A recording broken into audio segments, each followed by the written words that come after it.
Hello guys, and welcome to another day with Automotive. My name is Serge, and in today's video I'm going to be sanding this Chrysler 300 Limited.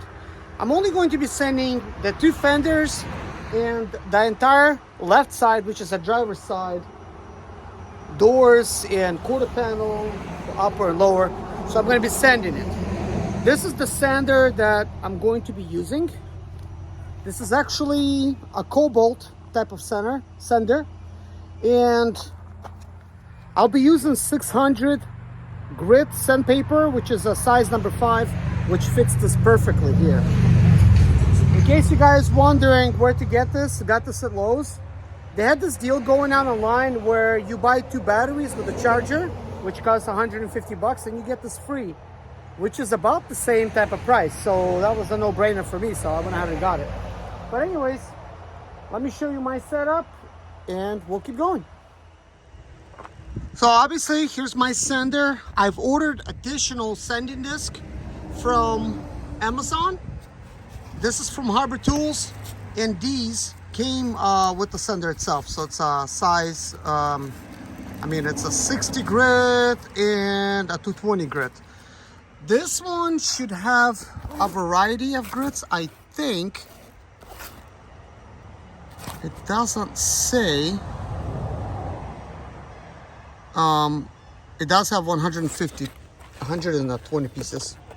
Well, this is great. I did not expect to get this. This is awesome. Wow. I don't know if that's gonna fit it or not. Still kind of cool. I mean, if I wanted to, I could actually use this in my hand, because I will be doing some stuff by hand. That way it actually gives me some leverage. So it looks like we have 800. We got 3,000. Like basically, I guess from 800 to 3,000. Then we got 320, 600. So we have everything that we need here, because I thought I ordered a variety. Not sure what I paid for this, but it was probably like 20 bucks, maybe. All right, let's keep going. So anyways, we're going to begin by sanding down this fender. I'm checking out how the 600 grit sandpaper works. It's actually working pretty good. So far, I'm on speed number 1, and it's still working great. First, and now I would like to actually use some tape and tape off everything that I don't want to paint. So I'm going to use a 2-inch blue painter's tape and just go ahead and actually tape off all of the areas where I don't want to actually sand, like my mirror. I really don't want to sand that. I don't want to sand my windows or anything else that I'm not painting. So this is actually going to allow me to speed up the process a little bit. Something that you may or may not know about me, a very long time ago, which seems like forever, back in year 1999, I had worked for Mako Painter Shop, and I was their professional taper. And guess what? I was not a professional taper, but I came there to get my paint job done, and they needed a taper. And they're like, hey, can you tape cars? And I'm like, okay, let me show you what I got. And I basically taped up a car for them, and they really liked it. And they're like, you're hired.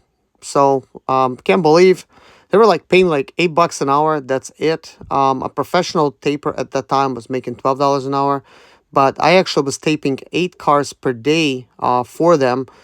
They could not be more happier, and they keep saying they're going to give me a raise. Never did. I ended up basically just quitting and joining a steel company that's steel fabrication company. So I learned how to cut, weld, grind, basically build rails, and how to bend metal and cut all kinds of metal, and basically just all kinds of stuff like that. But basically working with metal.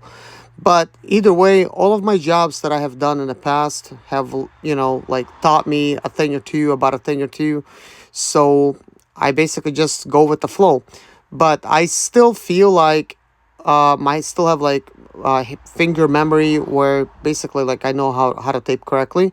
Of course, back when I was a taper, I had a special machine with all the tape and different papers and stuff like that that I was using. But it's not really necessary to have one of those. But basically over here, I just want to tape off all the areas where I will eventually add paper there and basically keep it from getting painted. But right now, as I'm sanding everything, it's keeping it from getting scratched up. So that is kind of nice. So currently I'm using 600 grit sandpaper. I will repeat myself as we keep going in the video just in case anybody missed it. But basically I'm trying speed number 3 in this area. And this area I speed things up to speed number 6. Just trying to see like what the difference is because this sander is brand new. I've never used it before. So I figured I'll give it a shot. But it's actually sanding very good. I'm surprised how quickly I was able to sand everything down. I think it has taken me like about an hour, maybe more, to basically sand everything. But over here, I'm sanding an area with 320 grit because it's got a lot of imperfections in the Bondo itself and also a lot of straight edges. So I want to make sure it's a smooth transition between doors and the quarter panel. So I'm working to finish it off pretty good. And it's coming along great, I'd say. You know, this is no longer a very expensive vehicle. So here's what I've done so far. I basically sanded everything down with 300 grit. I did not get to this portion yet, but that's going to be coming up next. I just wanted to give you guys a quick little update. So this is the area where work was done, like Bondo work and stuff like that. So I use 320 grit in these areas, and my goal was to get this more like in line with the door. I'm also going to do it by hand as well with those other, which look to me like handheld pieces that you could use. So I just want this to be a nice curve. So far it looks like it blends with the door good. Like I would not complain about this, but there is like lots of these like holes and stuff. So once I get a very nice shape that I want, I will mix up some Bondo that I do have, and I will then fill in all of these holes. So over here is good. The rest of the door is good. So just a little bit more stuff to fill in over here. And I just gotta do this and the fender on the other side. And of course, I gotta do these inner things. I will do these as well. I would like to paint them an actual color of the car, because I mean, look, that's just dull right there. So might as well just paint it that same color. I will be painting these door handles, but not the ones on the other side. And I'll do it by hand over here with the mirror. I went ahead and taped off the mirror. I wasn't planning to paint it, but this stuff is getting painted. You might have seen that I went on the inside of the door jambs and I've added tape, and that's so that overspray cannot really get there and just kind of like make everything look ugly. It will cause it to look dull. And you know, I also decided to cover up the molding. That other molding I'll just respray separately, and I think that molding is fine, so I really don't need to spray it. So I'll just leave that alone. And over here where the hood is, I also have separated the areas so that the overspray, when it goes inside, it's not gonna really create anything. And of course, we're not painting anything yet, so I'm not covering up anything like that here. In this area, this is bent a little bit, so I'm going to have to just very nicely just, you know, move it up to where it's going to meet with this fender, and then come in here and just basically sand this down like really good.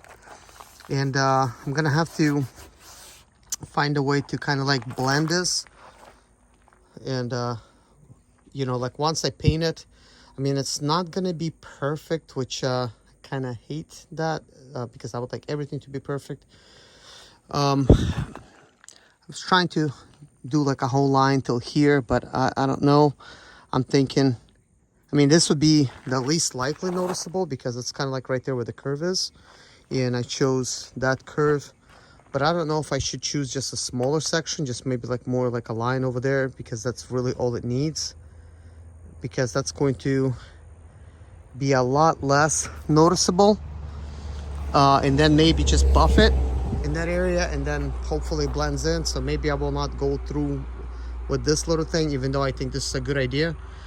I just don't know how good it's going to be because I've never really done paint blending.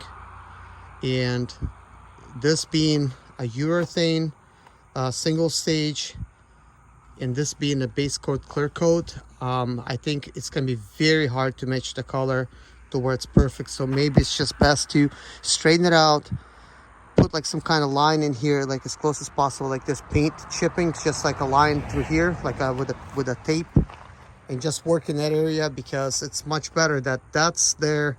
It's not going to really be noticeable that much because that's about a bigger spot. It's going to be a lot more noticeable. But anyways, this fender's ready to be sanded down. As you can see, it's got a lot of stuff like this in it. Plus, this is the wrong color. And also it's got clear coat peeling in areas like this. This plastic here, I will just use, I will use a special plastic restore type of stuff, or I will use heat. You could also apply heat to it and make it turn black. I may try that in that area as well because really I just wanted to look black. But yeah, this is going really quick, guys, to be honest with you. And one last thing, I don't know if I said it, but I'm using 600 grit, okay? 600 grit on everything because I'm just respraying this stuff. Over here I use 320, okay? Because I'm still kind of using Bondo, and that's it. I'm going to use the 600 grit there and the rest of that stuff. You might have seen me spend a little bit more time here in this area. Apparently I had a lot of lines through here. Looked like, I think my daughter tried to give this car a wash with a sponge that probably fell to the ground because there's just a lot of circles and stuff in this area. At one point she was helping me wash a car, and I've noticed she just keep dropping a cloth and, you know, basically just washing it with sand, washing it with love, you know. So so this has like a little mark here. It's not like noticeable. It says I don't know where that came from, but it's kind of like a little rusted spot, but we're respraying it, so it doesn't really matter. I did cover up that plastic because we're not painting it. This area now, I mean, look how rough that is. What I will do is I will sand this, okay? And I will just spray it with the rest of the car color, and then I will tape it off and then just spray solid black on this here. I just think it would be nice to have some kind of coating than no coating at all. And I think I will apply possibly some, I mean, it's just all crackety crack here. Probably some primer in this area. But anyways, we're still a little bit too far in the process for that to happen. But anyways, this video has came to an end.